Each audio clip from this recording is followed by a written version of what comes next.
Well, welcome back. We are in week 4 of our Detour series, and so once again, we're glad to be joining you. And once again, I've got a great group of people that are going to be talking with us today. And so some of you guys were chosen for your insight, and some of you because you just look good on camera. And so maybe we should go around and decide who's who. You know, that would be fun, wouldn't it? And so, no, we have been having a great time and are excited about being able to share with you today and talk through another element of this Detour series. And so today, I want to look in Exodus chapter 16. And there's a couple of verses in Exodus chapter 16 that I think we can learn from. Starting in verse 2, it says, "And the whole congregation of the people of Israel grumbled against Moses and Aaron in the wilderness. And the people of Israel said to them, 'Would that we had died by the hand of the Lord in the land of Egypt, when we sat by the meat pots and ate bread to the full, for you have brought us out into this wilderness to kill the whole assembly with hunger.'" You know, I think oftentimes when we get in the detour of life and we find out that things don't go the way that we want them to, we end up in this place where we wish things were better than they were. And that's what we see in the Israelites. They're going, man, we remember back in Egypt, then we had stuff to eat, we weren't hungry, and now we find ourselves out here in the wilderness, and we don't have food. We don't have what we need. I remember one of my favorite episodes of the old show VeggieTales. Remember VeggieTales? They came out when my kids were growing up, and so I remember one episode, and they're sitting around the campfire, these Israelites, and I think they've just gone to Jericho or something, and they Slurpees got thrown on them, if you remember the episode. And so and they come back to the campfire, and they're all talking, and they've got the old guy. It's like the old man of the group, and he's saying, "Oh, I wish we were still in the Nile. We had 3 square meals a day. We were swimming in the Nile." And the young guy pops up and he's like, "We were in slavery." You know, like it wasn't quite as good as what we like to think of it. And I think there's a tendency of us to do that. You know, I remember when we started Sea Life, and we were probably about 6 months into Sea Life. And, we were unloading at a school every day. We were, things that, when you start off, everybody's so excited about it. But then after a while, it's like, you got to do this every Sunday, And so it had been a while, and things weren't as easy as maybe some people thought they were going to be. And I remember us having this meeting with this group of people that had started the church with us. And they were kind of upset about some things, and they were talking about some things that they were talking about the fact that we weren't dressed up enough, and we didn't have a choir, and we didn't have Sunday school. And I remember walking out of that meeting with David and Randy and being like, we never had those things. We didn't have those things from the start. And it just hit me as I was thinking about it and praying about that night, that when things get difficult, oftentimes we long to just go back to the way they were. And so, has there ever been a time in your life when you've seen that, when things were a little more difficult than you thought they were going to be, or you've seen this in other people, things were more difficult than they thought they were going to be, and they wanted to go back to the way that things were? So there was a time in my life before Sea Life where I had been married previously, and things were never really easy in our marriage. We always struggled financially, but it came a point where we actually got divorced. And so I was a single mom by myself for a couple of years and lived on my own with my kids. And right after I got divorced, I had just gotten into a new field. I lost my job actually right after I got into the field. So I was kind of in that point where I'm a single mom with kids. Now I have no job.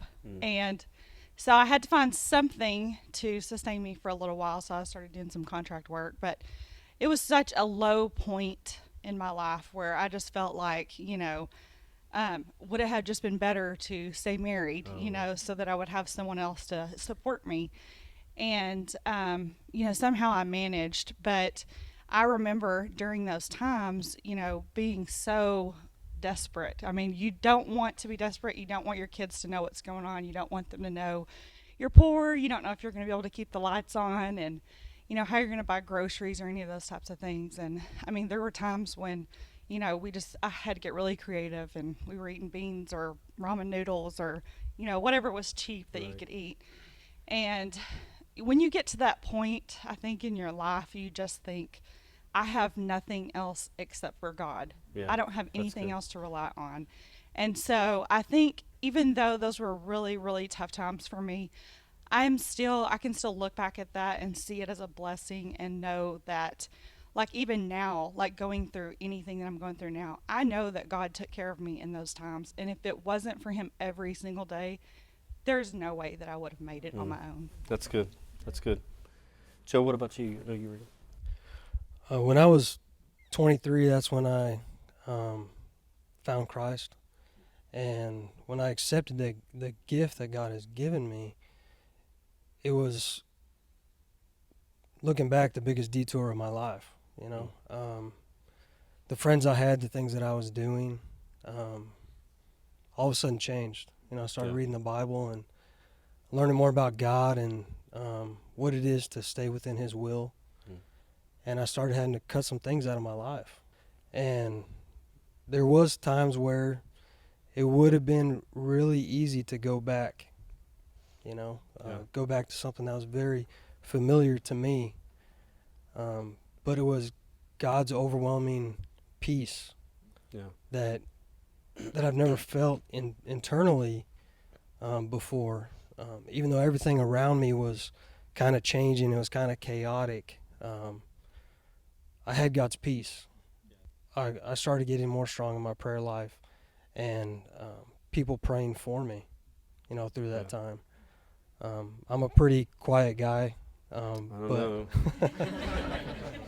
but allowing people into my life really for the first time, and having people and experiencing people pray for me, experiencing people that really cared about me to help me get through that time.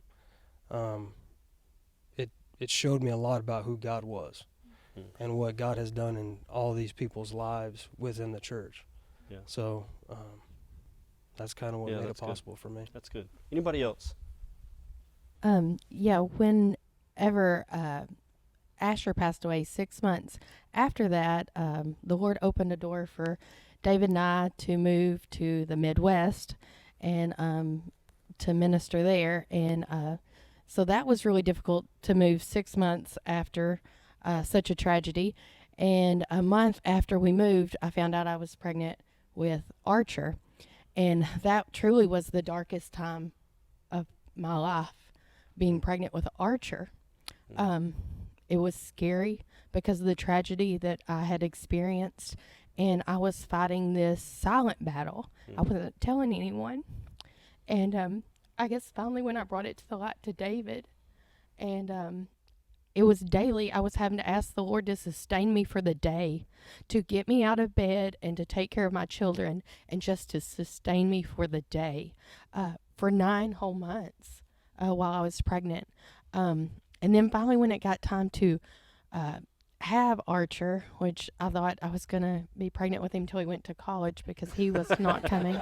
And that would have been odd. That would have been really. He was almost would the have been size, really strange. Yeah, he was almost the size of a college student, but he was a pretty big boy. But we went in to have him, and he still didn't come. And it was like, Lord, what have I done? I mean, it was almost like a punishment that I couldn't just go in and deliver this baby. But we saw God's hand in it because Archer ended up being born on Thanksgiving, which, it was like the whole time the Lord had that, and it was that whole time that I was crying out to Him just to sustain me every day. It was just it's such a beautiful thing now looking back. That's a really great transition for us, actually, because as we read on through this chapter in Exodus 16, it says, starting in verse 4, we're going to read verses 4 through 8, it says, "Then the Lord said to Moses, Behold, I am about to rain bread from heaven for you. And the people shall go out and gather a day's portion every day, that I may test them whether they walk in my law or not. On the 6th day, when they prepare what they bring in, it will be twice as much as they gather daily. So Moses and Aaron said to all the people of Israel, At evening you shall know that it was the Lord who brought you out of the land of Egypt. And in the morning you shall see the glory of the Lord, because He has heard your grumbling against the Lord. For what are we that you grumble against us? And Moses said, when the Lord gives you in the evening meat to eat, and in the morning bread to the full, because the Lord has heard your grumbling, that you grumble against him, what are we? Your grumbling is not against us, but against the Lord. And so, it's just this really beautiful story in the Bible where God provides food for the Israelites. But I love the way that he does it, because he doesn't just drop on them enough to get them all the way through the journey. You know, what God does is he shows up every single day and he gives you enough for that day. And I just think that is a beautiful picture of the way God works in our life. And really, it's God's training for them, I think. I think it's God's developing their faith to say, listen, you can't go out and just gather up enough, because you're going, and you can imagine the tendency if you're trying to feed your family and you're going, what if God doesn't come tomorrow? I mean, it's Monday and they're going to be hungry by Wednesday for sure. And so if I could just get a little extra here, but the story, if they gathered up more than that days, it would rot, it would spoil, it would be no good. And so God's telling them, no, every single day, you got to get that days. And when you gather up enough for that day, you have to, I would imagine that in your mind, you're having to say to yourself, God's going to come back tomorrow. God's going to show up tomorrow. God's going to show up tomorrow. And I love the passage of Scripture in Lamentations, chapter 3, verse 22 and 23. It says, the steadfast love of the Lord never ceases. His mercies never come to an end. They are new every morning. Great is your faithfulness. I've had this experience so many times. In fact, just this past Sunday, I was talking to somebody who had been through a tragedy, and I find myself in these conversations with people that a spouse has died, or a child has died, or something really tragic has happened. And my counsel to them is always, listen, there's going to be a tendency right now for you to go to 3 years from now, or to think about, how am I going to get through the next 20 years without my husband? How am I going to raise my kids for the next 10 years, without my wife? But you don't have to do that. You just have to figure out how to get through the day. And the reality is, when you get through the day, God will show back up tomorrow. God's going to come back tomorrow, and he's going to get you what you need for that day. And so, Misty, I want to go back to you for just a minute, if we could. What was it that made you able to get through the day? Just truly seeking the Lord. I mean, just him, the accountability of my husband, and the accountability of the community that I created with other moms in the area that I was in. I just had to, I was fully relying on the Lord just to sustain me, just to get me through the day, just to emotionally sustain me. That's good. And my kids, That's good. helped a lot. Somebody else, has there ever been an experience that you've had when you knew you just had to get through the day? 2017, my wife and I had we were going to have our third child, and we'd ended up miscarrying, and then we'd do it 2 more times after that. So we'd had 3 miscarriages. And, for me, I think I fared okay through it all, but I felt like I'd watched her just wilt a little bit. And I go back to this memory all the time, thinking about being in the bedroom one night, and I put the pillow over my face. I was just screaming out to God. And I was just reminding him of what I did for a living. I was a youth pastor. Like, literally, my job is making other people's... Yeah, right. It didn't impress him, God didn't go, oh. He didn't go, oh, my mistake, yeah. No. I was trying to, I was telling him, my job is literally to make other people's families better, And so my reward here is death. Like, this is what you're going to bring on my family. Help me make sense of this, right? Yeah, right. And so, I'm in the middle of one of the toughest seasons of my marriage, and then with my kids. And, you've probably all seen this before, but you get online and people are doing all these fancy birth announcements. And, so I'm in those moments where I'm just like, all I want to do is just set the laptop on fire and throw it out the window, And I'm grumbling, I'm unhappy. And there's just one night, sitting in the hallway of our house, my wife, she just...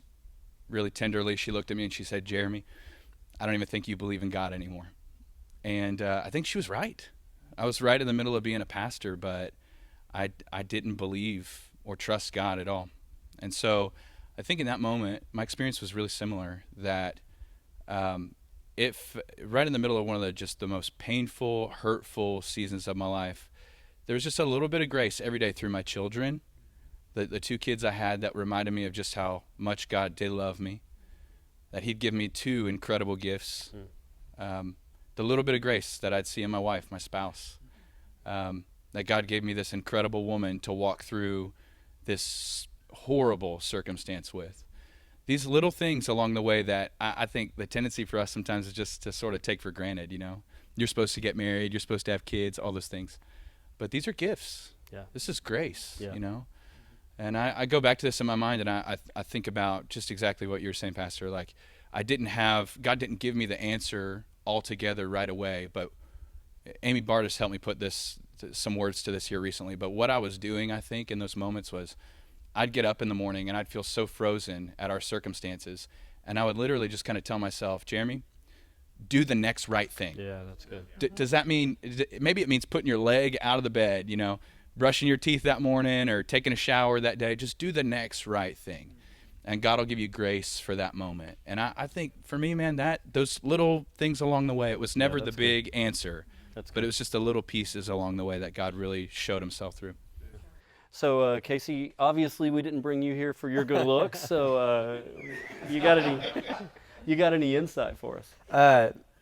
Just listening to everybody's stories is great, and it's really faith building for me to listen to other people's story, and it reminds me of so many different times in my life where I walked the same path, and just kind of what my mind has gone to as we talk through these stories is just reminded that inside the Ark of the Covenant, which is like their God box that they had, that they put three things inside of that ark, and it was some of the stone tablets that the commandments were written on, and Aaron's staff, and then the third thing was a jar of the manna.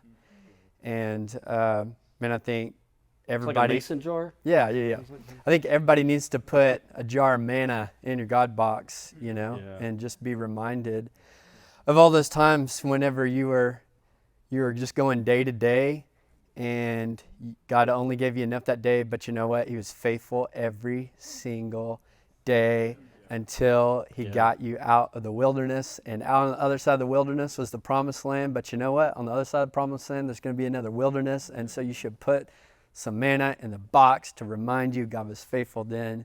He'll be faithful again. And so hopefully as people listen to other people's stories, it inspires their faith in God, that he'll be faithful to me.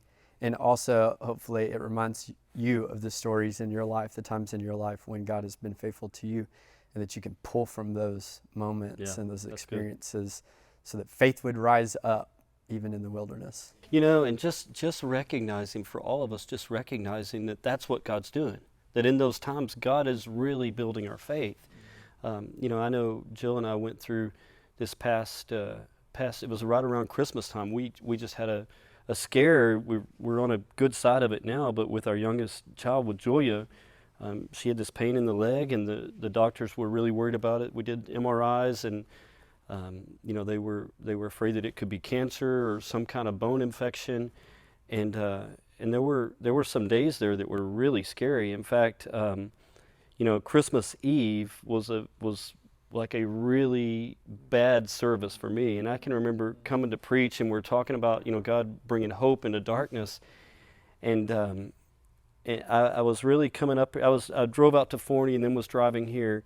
And that day I was thinking, man, I thought I should just call Casey and let him come preach it, because I didn't feel that sense of hope. I didn't feel that, when I'm sitting in that service, and my little 7-year-old girl, or 6-year-old girl at the time, I guess, doesn't want to stand up. She wants to stay seated because her leg hurts. And I'm thinking through all the possibilities. We just had the MRI, but hadn't had the other test yet. And I'm thinking through all the possibilities of what this could be.